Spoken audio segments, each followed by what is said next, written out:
Assalamualaikum warahmatullahi wabarakatuh. Nama saya Hilmi Lesmana. Semester 4 jurusan Pendidikan Agama Islam kelas B. Saya akan mempresentasikan makalah saya yang berjudul Metode Pembelajaran PAI. A. Pengertian metode pembelajaran. Secara etimologi, metode dalam bahasa Arab dikenal sebagai istilah torekoh yang berarti langkah-langkah strategi yang dipersiapkan untuk melakukan suatu pekerjaan. Bila dihubungkan dengan pekerjaan atau pendidikan, maka metode itu harus diwujudkan dalam proses pendidikan dalam rangka mengembangkan sikap mental dan kepribadian agar peserta didik menerima pelajaran dengan mudah, efektif, dan dapat dicerna dengan baik-baik. Sedangkan secara terminologi, para ahli mendefinisikan metode sebagai berikut. Pertama, menurut Hasan Langgulung mendefinisikan bahwa metode adalah cara atau jalan yang harus dilalui untuk mencapai tujuan pendidikan. Kedua, Abdul Al-Rahman Ghunaimah mendefinisikan bahwa metode adalah cara-cara yang praktis dalam mencapai tujuan pengajaran. Berdasarkan beberapa definisi di atas, dapat disimpulkan bahwa metode adalah seperangkat cara, jalan, dan teknik yang digunakan oleh pendidik dalam proses pembelajaran agar peserta didik dapat mencapai tujuan pembelajaran atau menguasai kompetensi tertentu yang dirumuskan dalam silabus mata pelajaran. B. Macam-macam metode pembelajaran. Pertama, ada metode ceramah. Metode ceramah yaitu cara menyampaikan bahan secara lisan oleh guru di muka kelas. Peran seorang murid di sini sebagai penerima pesan, mendengarkan, memperhatikan, dan mencatat keterangan-keterangan guru. Metode ini layak dipakai guru bila pesan yang disampaikan berupa informasi, jumlah siswa terlalu banyak, dan guru adalah seorang pembicara yang baik. 2. Metode diskusi. Metode diskusi adalah suatu proses yang melibatkan dua individu atau lebih berinteraksi secara verbal dan saling berhadapan, saling tukar informasi, saling mempertahankan pendapat, dan memecahkan sebuah masalah tertentu. Yang ketiga, selanjutnya metode tanya jawab, yaitu penyampaian pelajaran dengan cara guru mengajukan pertanyaan dan murid menjawab, atau penyajian pelajaran dalam bentuk pernyataan yang harus dijawab, terutama dari guru kepada murid atau dapat juga dari murid kepada guru. Metode selanjutnya yang keempat, metode pembiasaan, yaitu sebuah cara yang dapat dilakukan untuk membiasakan anak didik dalam berpikir, bersikap, dan bertindak sesuai dengan tuntunan agama Islam. Contohnya ayat pengharaman khamar.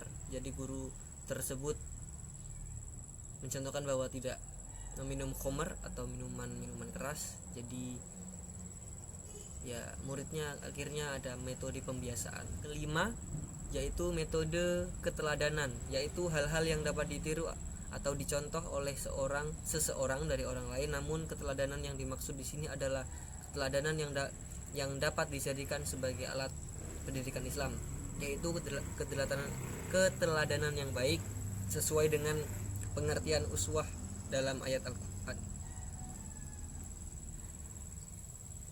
Yang keenam, metode pemberian ganjaran, yaitu pemberian ganjaran atau hukuman yang baik terhadap perilaku buruk anak didik. Macam-macam ganjaran yaitu pujian yang indah, imbalan materi atau hadiah, doa, tanda penghargaan, dan lain sebagainya. Yang ketujuh, metode pemberian hukuman. Metode ini kebalikan dari metode pemberian ganjaran, yang mana kelebihan dan kekurangannya hampir sama. Metode ini adalah jalan terakhir dalam proses pendidikan. Selanjutnya, metode sorogan.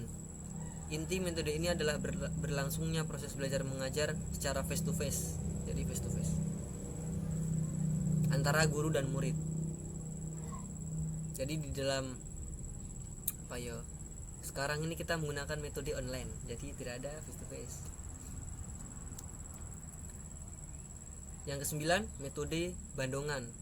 Menurut salah satu ahli, metode bandongan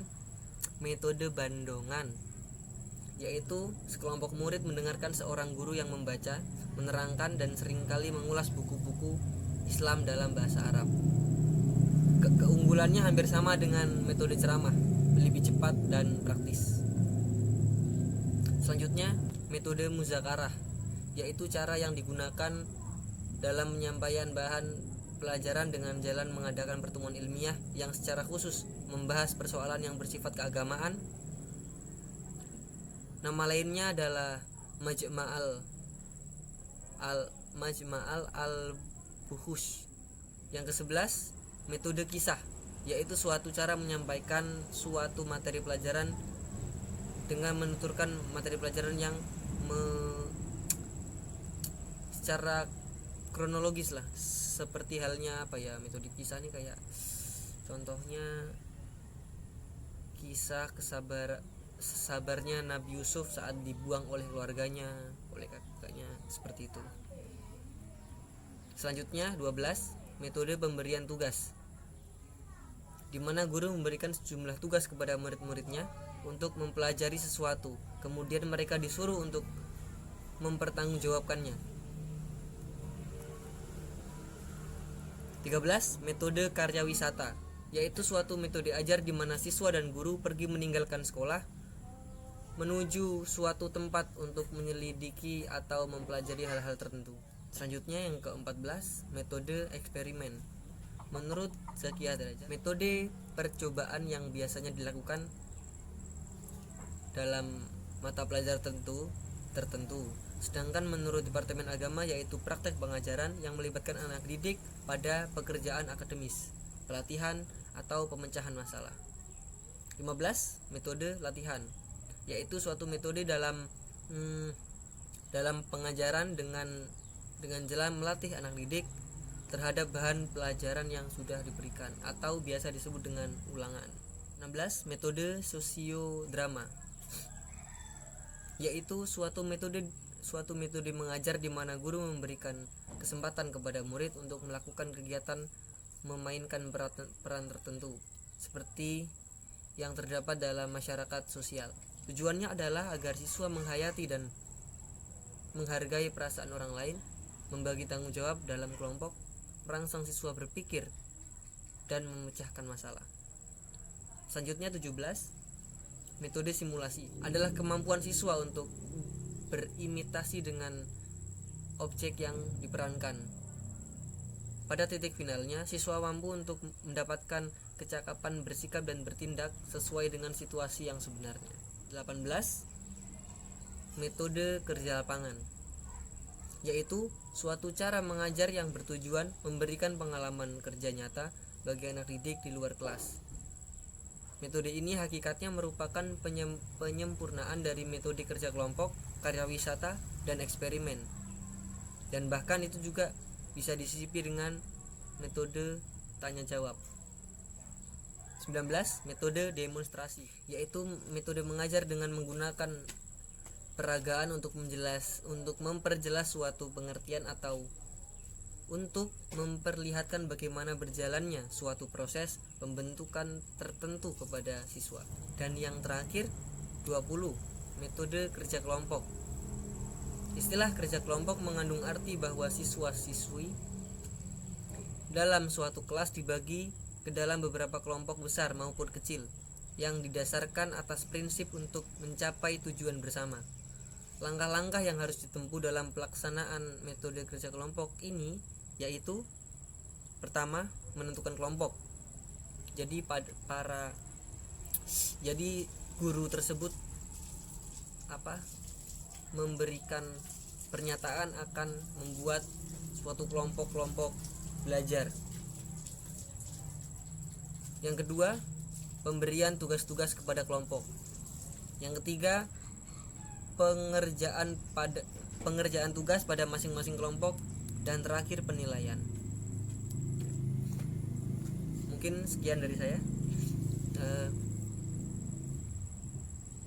Kesimpulan pada makalah saya hari ini adalah metode pengajaran yaitu cara menyampaikan bahan pelajaran untuk mencapai tujuan yang ditetapkan.